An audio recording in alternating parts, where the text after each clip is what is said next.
Hi, I'm Michael. This is Lessons from the Screenplay.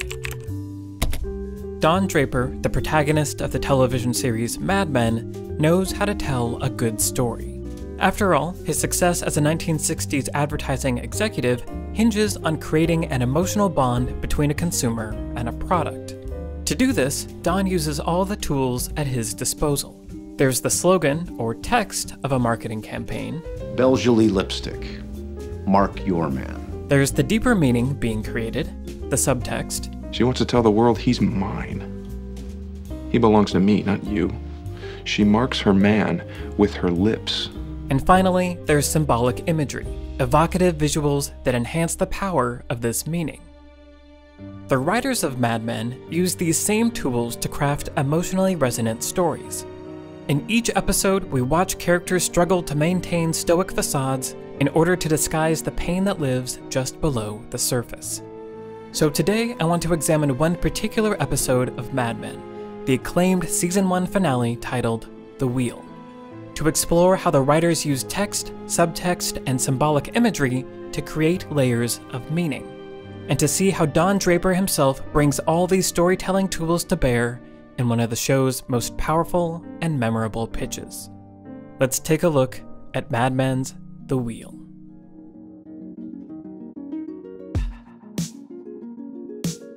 In his book, Story, Robert McKee explains the difference between text and subtext. Text means the sensory surface of a work of art. In film, it's the images on screen and the soundtrack of the dialogue, music, and sound effects. What we see, what we hear, what people say, what people do. Subtext is the life under that surface. Thoughts and feelings both known and unknown, hidden by behavior. The text is simply what is happening on the surface of a story. And in this episode, it's used to set up Don's plotline. I went to the athletic club today and learned that Kodak still isn't happy with the campaign for their new slide projector.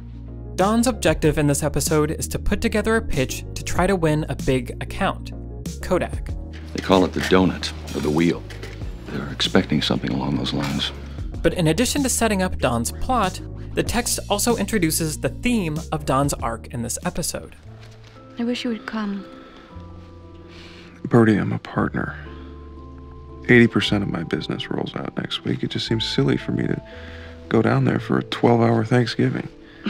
What about Sally and Bobby's childhood memories? Don has been continually prioritizing work over family. But more importantly, Don is struggling to understand what family even means. I don't understand why you can't make my family your family. All of this setup happens on a textual level. We see and hear Duck give Don his assignment. But if you could find a way to put the wheel in the future into something with some legs, you could make me look good my first month here. And witness Don choose work over family. I don't think you want to go. I'm sorry, was I unclear about that? When Don does his big pitch to Kodak at the end of the episode, the client assumes his pitch will operate on this literal level of text. So, have you figured out a way to work the wheel into it? We know it's hard because wheels aren't really seen as exciting technology, even though they are the original. Don acknowledges that most advertising works this way, by introducing a surface-level novelty or gimmick. But there's the rare occasion when the public can be engaged on a level beyond flash, if they have a sentimental bond with the product. Don is talking about creating a deeper level of meaning. Subtext. In this episode, subtext is used to push characters along their arcs and communicate their mental state to the audience. In particular, subtext does the heavy lifting in every beat of Betty's storyline. Betty's story begins when her friend Francine makes an unscheduled visit. Francine has opened her phone bill to discover that her husband has been having an affair. Do you know he spends 2 nights a week at the Waldorf? I'm so stupid. The text of the scene is pretty straightforward, but there is a moment of subtext that creates the inciting incident of Betty's arc. Damn it, Betty. I know everything. What am I gonna do? I've been sitting outside in the car. What do I do? I thought you'd know what to do. Me? Why? I don't know. Both characters understand the meaning of this exchange, even though neither of them acknowledge it in the text. Francine is implying that Dawn is also unfaithful. After Francine leaves, Betty retrieves her own phone bill from Dawn's office. Without a single line of dialogue, we understand that Betty is now suspicious of Dawn. Later, because we know Betty's mental state, we understand that when she tells Dawn about the incident with Francine, she's actually interrogating him about their own marriage. Sit with me. This makes the scene loaded with subtext, as it's clear to the audience that Betty is not really talking about the other couple at all. How could someone do that to the person that they love? That they have children with? Doesn't this all mean anything? And Dawn does not pass the test. Who knows why people do what they do? Betty really stares at him. Their eyes meet. She looks down. So afterward, Betty opens the phone bill and calls one of the numbers. Who is this? To discover that Dawn has been secretly talking to her psychiatrist. Who is this? This is Dr. Arnold Wayne. Betty's eyes close. She feels like she's been kicked in the stomach. This sets up the final beat of her character arc, which takes place at Betty's therapy session. Her psychiatrist thinks it's business as usual. Being able to talk. Just me and you and your little pad. It has helped. But we understand via subtext that she is actually using Dr. Wayne to confront Dawn about his infidelity. I can't help but think that I would be happy if my husband was faithful to me. Dr. Wayne looks at her. She feels his eyes, continues. He starts writing. It's all there in my face every day. The hotel rooms. Sometimes perfume. He doesn't know what family is. He doesn't even have one. Betty suspects Dawn's infidelity, confirms her suspicions, and confronts him, all without mentioning it to him in a single line of text. Dawn also understands the power of subtext. Returning to his pitch to Kodak, after Dawn again acknowledges the power of a straightforward textual approach, And Teddy told me the most important idea in advertising is new. he presents the specific subtext he envisions for this campaign. But he also talked about a deeper bond with the product. Nostalgia. It's delicate, but potent. Right before introducing the final tool that he uses to emotionally affect an audience. Symbolic imagery. Within this episode, and throughout Mad Men, the show's creators borrow imagery loaded with cultural meaning, and then manipulate that imagery to enhance the emotion of the story. For example, when Pete Campbell exchanges a wedding gift for a gun, a symbol of power and masculinity, Same price as a chip and dip. he's really telegraphing how emasculated and lost he feels. When Lane Price's wife buys him a Jaguar, not knowing that he's lost everything, Lane ironically uses the symbol of freedom to try to take his own life. And after Don and Peggy spend a dramatic evening trying to develop a pitch for a suitcase, an object that represents travel, Don has a vision of a much more permanent departure. The Wheel episode also borrows symbolic imagery associated with the client Don is pitching to.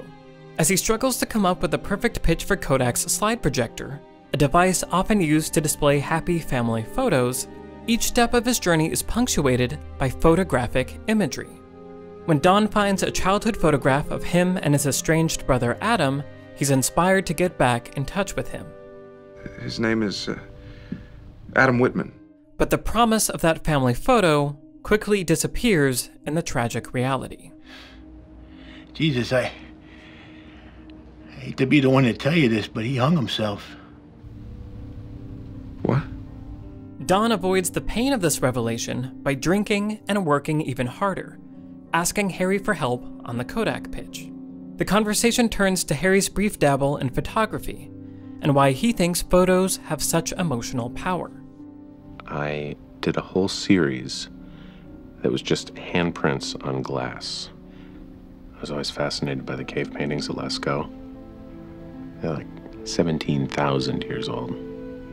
I thought it was like someone reaching through the stone, right to us.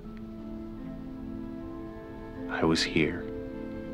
The simple cultural meaning of photos representing happy family memories is complicated by the events of Don's journey. But the full power of photographs isn't demonstrated until the last moments of Don's presentation to Kodak, as they win him the sale and complete his arc. As he begins his slideshow, Don once again artfully uses all the tools at his disposal. Teddy told me that in Greek, nostalgia literally means the pain from an old wound. Don uses the text of the presentation, the words that he's speaking. It's a twinge in your heart, far more powerful than memory alone. To explain the subtext they want to convey to the consumer. This device isn't a spaceship. It's a time machine.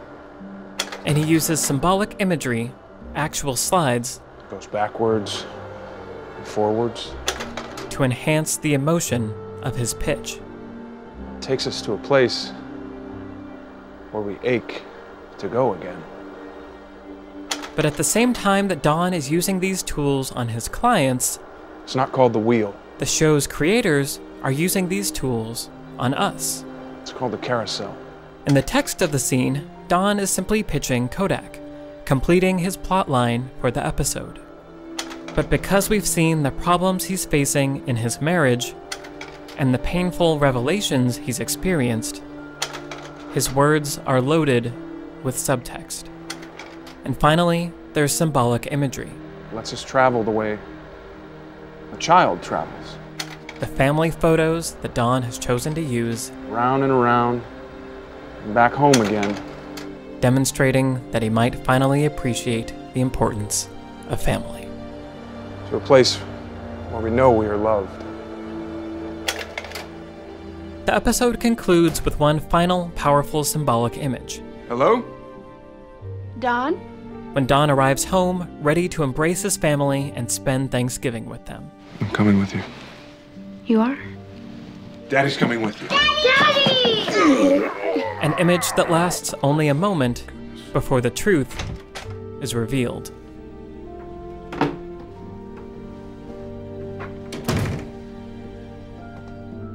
Hello? That happy family doesn't exist for Don. Hello? It's merely a place he now aches to go again.